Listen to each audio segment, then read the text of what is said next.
16 January 1993, thousands of Buddhist monks and lay followers headed to Wat Pah Pong, อำเภอวารินชำราบ อุบลราชธานี Province, Thailand.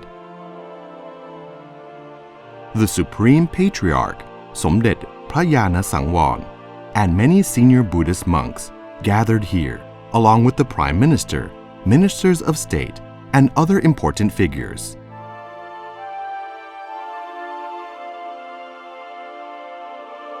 His Majesty King Bhumibol Adulyadej and Her Majesty Queen Sirikit arrived at Wat Pah Pong at 4:19 p.m.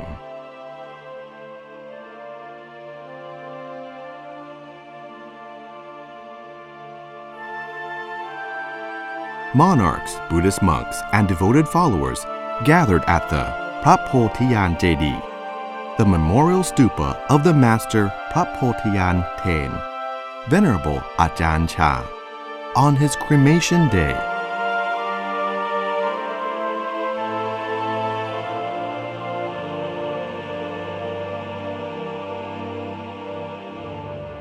Who was Ajahn Chah? What significance did this monk from northeast Thailand hold for Buddhists in Thailand and from around the world to draw such multitudes to this location?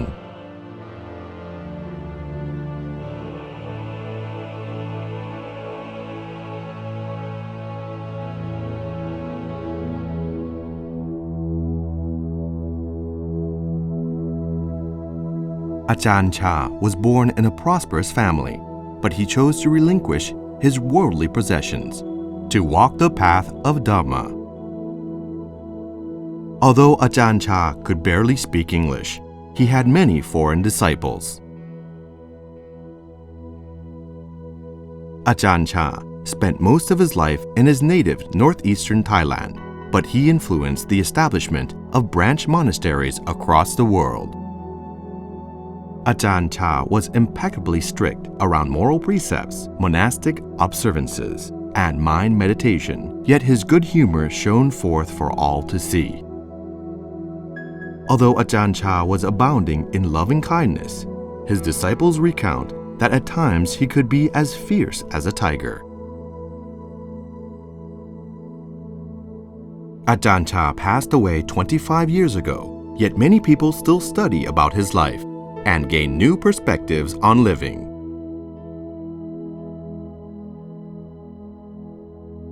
How did Ajahn Chah live his life?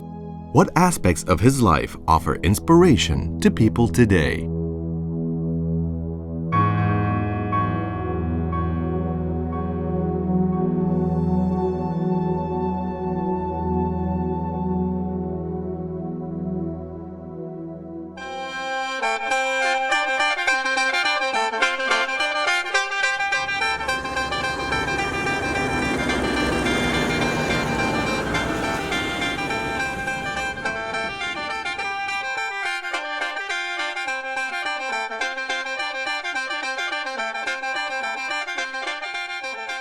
Venerable Ajahn Chah Supatto was born in 1918 in a small village in Warin Chamrab, Ubon Ratchathani.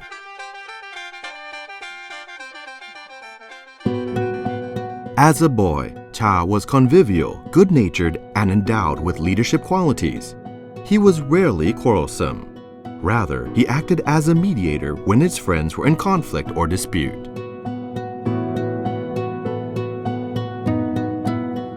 Chah's family was considered wealthy. As a child, he went to school during the day and helped his family with household chores. For example, looking after the buffalo and tending to the tobacco plantation.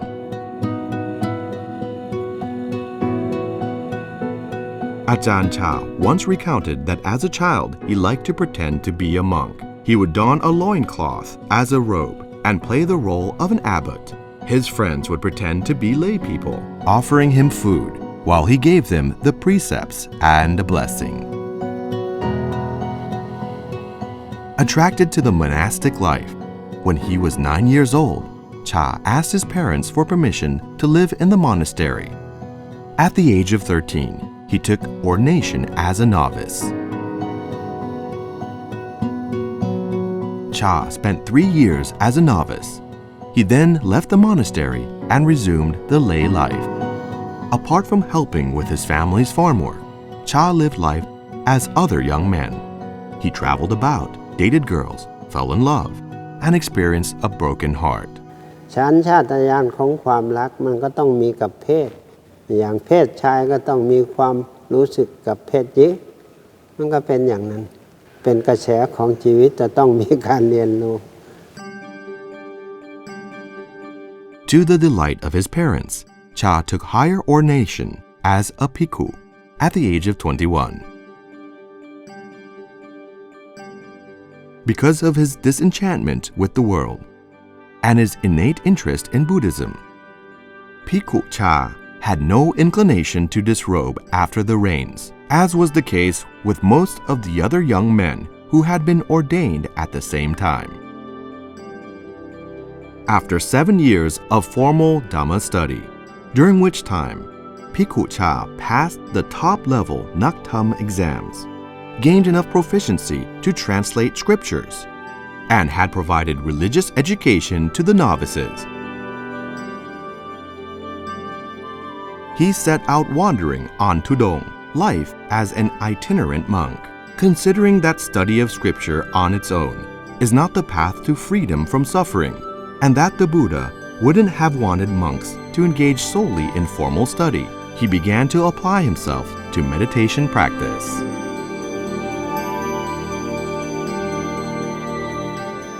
Bhikkhu Cha, together with his Dhamma companions, walked long distances in search of an opportunity to practice insight meditation with various meditation masters. The number of his fellow pilgrims were variable, depending on various conditions, as they wandered long distances through remote areas.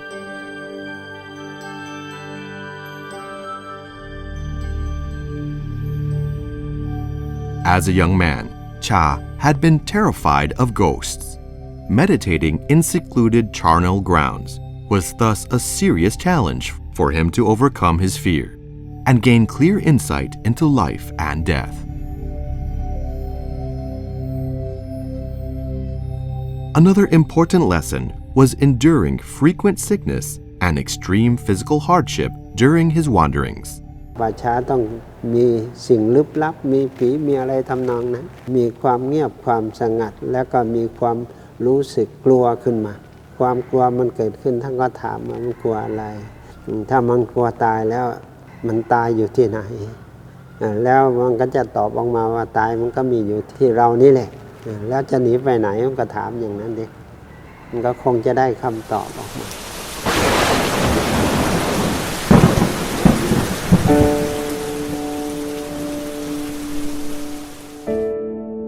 ปัจจัตตังเวทิตโพวินยูหิ to be experienced individually by the wise. The profound knowledge arising from Ajahn Chah's meditation practice is an individual experience. It is not something that can be accurately put into words. But when teaching his disciples, Ajahn Chah would openly describe the passions and problems that he himself had encountered. This was a way of offering encouragement by pointing out how everyone must face spiritual challenges. He confessed that, even after being a monk for many years, lust continued to be a serious obstacle with which he had to actively combat.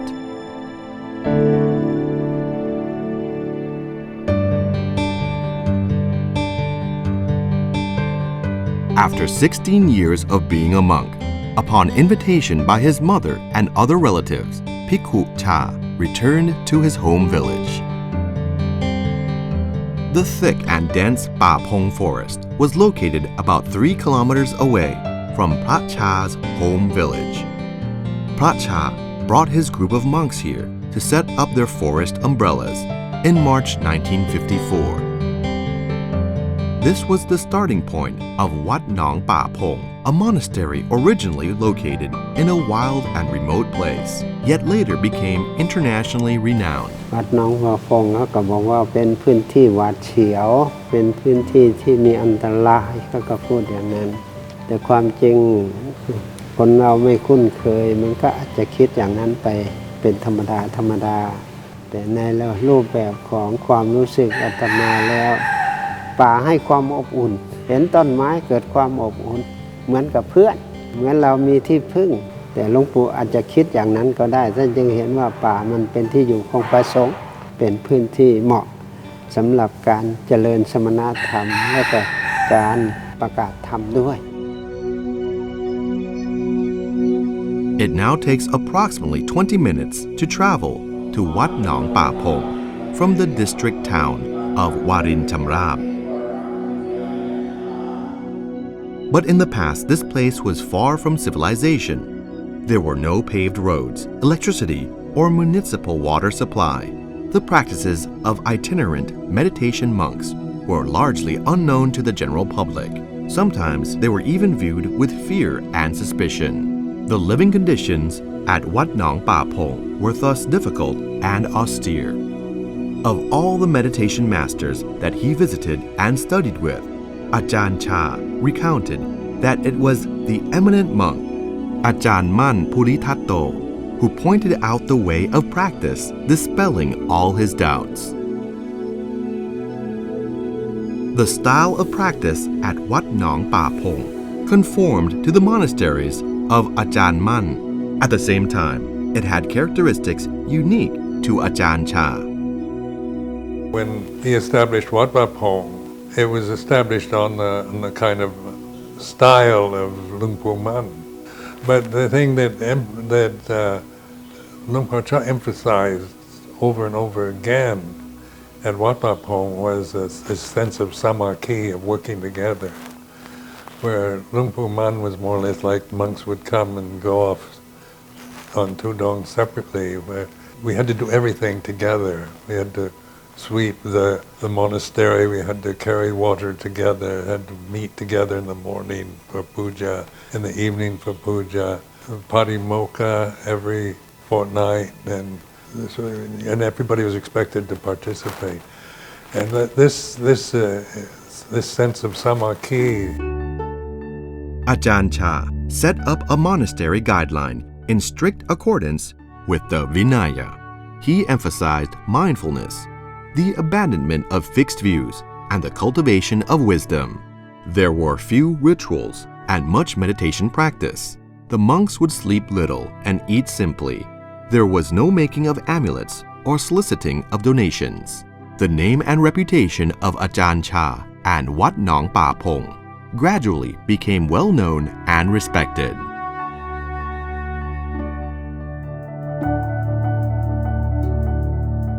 Ajahn Chah trained his monks strictly, emphasizing spiritual practice, the threefold training, and a study of the monastic discipline. Yet many photographs of him give the impression that he was good-natured and even playful. ความจริงก็ไม่ขันแต่มันเป็นกิริยาของผู้ที่จะชักจูงคนต้องแสดงออกในลักษณะกิริยามากกว่าแต่มันไม่ใช่อารมณ์ขัน แต่คนก็พูดว่าเขาชอบอย่างนั้นเขาเลยว่าอารมณ์ขันทำนองนี้นะ He had a lot of kind of charisma. His personality was very outgoing and friendly. You know, he was something that was, he could tune into people's needs very quickly. You know, you were drawn to him. ความจริงนะท่านก็มีเมตตาความหวังดีอยากช่วยทำนองนี้นะเหมือนบางอย่างมาแล้วท่านจะเหมือนกับดุบอกว่ามันควรที่จะเปลี่ยนเขาบ้างดูแล้วก็มีความหวังดีอยู่อาตมามีความรู้สึกว่าท่านให้ความเคารพต่อพระวินัยทุกสิกขาหมดจะไม่ให้ความรู้สึกบกพร่องผิดพลาดท่านก็ย้ำของท่านอยู่ตลอดถ้าทำอย่างนั้นอย่ามาอยู่กับผมท่านพูดอย่างนั้นนะ จะว่าดุก็ไม่ใช่ Some monks say he was very fierce, and he could be quite stern. I would put it more in the English sense of being stern. I never felt he was angry in some kind of losing his mindfulness. But I think he could be very strict, very stern. And I appreciated that, you know. So I never felt, even when he would scold me or correct me, I never suspected it was just from being in a bad mood. It had a point to it. He was using it to help me rather than just to make it, letting a kind of emotion take him over. The number of Wat Pah Pong branch monasteries gradually increased in every region of the country. At the same time, although Ajahn Chah could speak almost no English, his distinct style of practice of speak little, focus on the mind, attracted the interest of foreigners devoted to studying Buddhism. During that time, people have asked about how could you learn when you had no common language. And Ajahn Chah was always saying it's just a matter of training, you know, of learning, because the Dhamma isn't about language, isn't dependent upon language. It's about action and speech and right attitude and being mindful, being aware. Ajahn Chah's practice is a testament to people's spiritual potential in the present time. When people practice well, practice uprightly, practice with integrity, and practice appropriately, according to the way revealed and declared by the Buddha, path and fruit is proven to not be obsolete. Realization is immediate, verifiable, and manifest.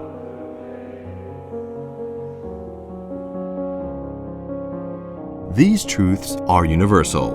They are attainable to all people, regardless of race, language, or culture. ส่วนมากท่านก็ทำให้ดูท่านจะนอนน้อยและความอดทนก็มากเพราะท่านฝึกมาแล้วทำนองนี้เกิดความชำนาญแล้วในเรื่องนี้ไม่ยุ่งยากไม่ลำบากทำงานก็เหมือนกันไม่เคยเห็นว่าท่านบอกให้หยุดงานทำนองนี้นะทำกิจวัตรแต่ท่านไม่เรียกว่างานหรอกท่านเรียกกิจวัตรอันใดที่มันเป็นประโยชน์ต่อการเป็นอยู่นั่นก็ให้ทำก็นำพาด้วยเวลากลางคืนมาตี 3ท่านให้รู้จักการพักผ่อนหลับนอนมันก็ได้ความเข้มแข็งมีความรู้สึกหนักแน่นถ้าเกิดความเคยตี 3เป็นเรื่องธรรมดาวันพระท่านก็บอกว่าต้องไม่นอนถ้าคนที่มีความคุ้นเคยมันเป็นเรื่องธรรมดานอนก็ได้ไม่นอนก็ได้มันเป็นเรื่องธรรมดาอย่างนั้นนี่เป็นลักษณะของทุดงค์กติกาก็คือทุดงค์นี่แหละ Just from my impressions, his way of teaching was very direct and simple. Buddhism can sound very complicated. In so many ways, Buddhism is taught through propriety, through customs, through various teachings that sound to Westerners very complicated, and at first they don't comprehend what all that means. Like Four Noble Truths, which is a simple enough teaching, but nobody in the West have ever taught the truth of suffering. So there's a lot of doubt about that.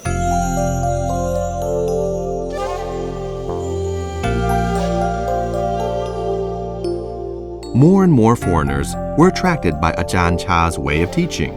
He was later invited by a Buddhist organization in England to give teachings in London.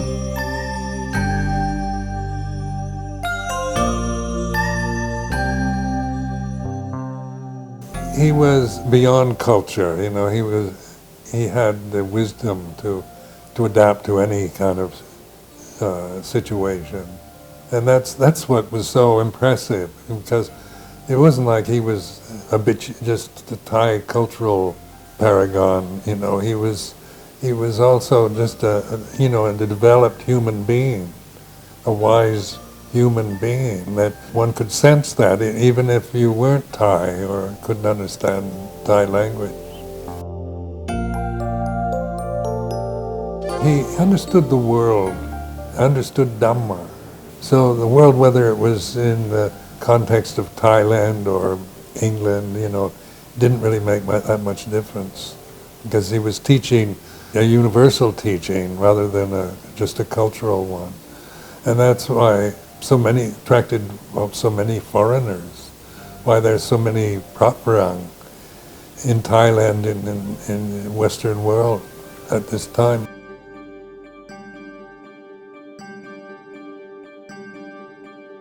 At present, foreigners in many countries have the opportunity to practice and develop themselves following the Buddhist teachings at Wat Pah Pong branch monasteries that have sprung up and prospered around the world.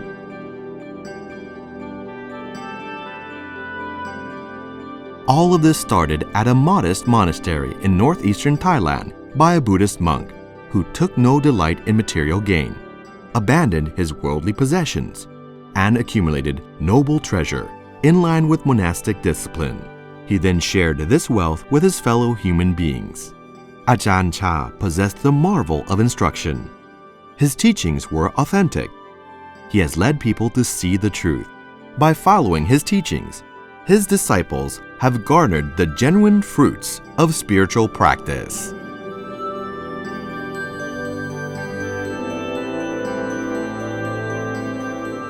Examining Ajahn Chah's life, practice, and teachings, we see a life full of learning, determined effort, and experimentation culminating in realization. We also witness a life of simplicity, contentment, kindness, and purity, free from distress and anxiety. His life was focused on benefiting other people and everything around him.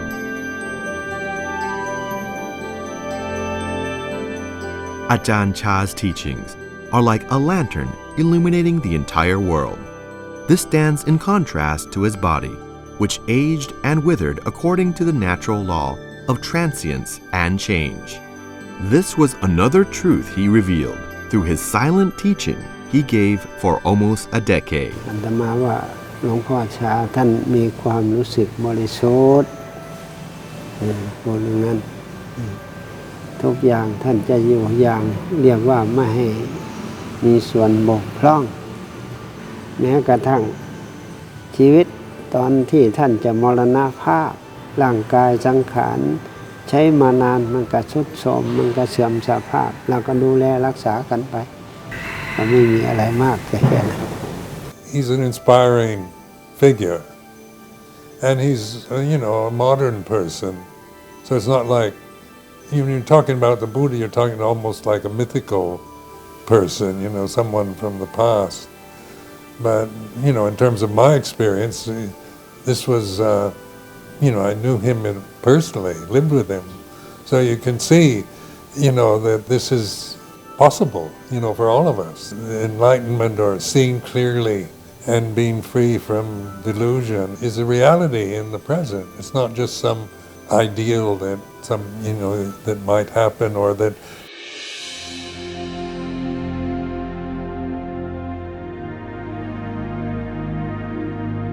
Phra Phothiyanten, Ajahn Chah, passed away peacefully before dawn on 16th January 1992. His flesh decayed according to the laws of nature, but his life account and his virtues have lived on for a quarter of a century in the form of his teachings and style of practice, consonant with the ideals of a disciple of the Buddha. This was the Dhamma legacy left behind by Ajahn Chah, an illustrious monk of the present era. ญาติโยมทั้งหลายที่มา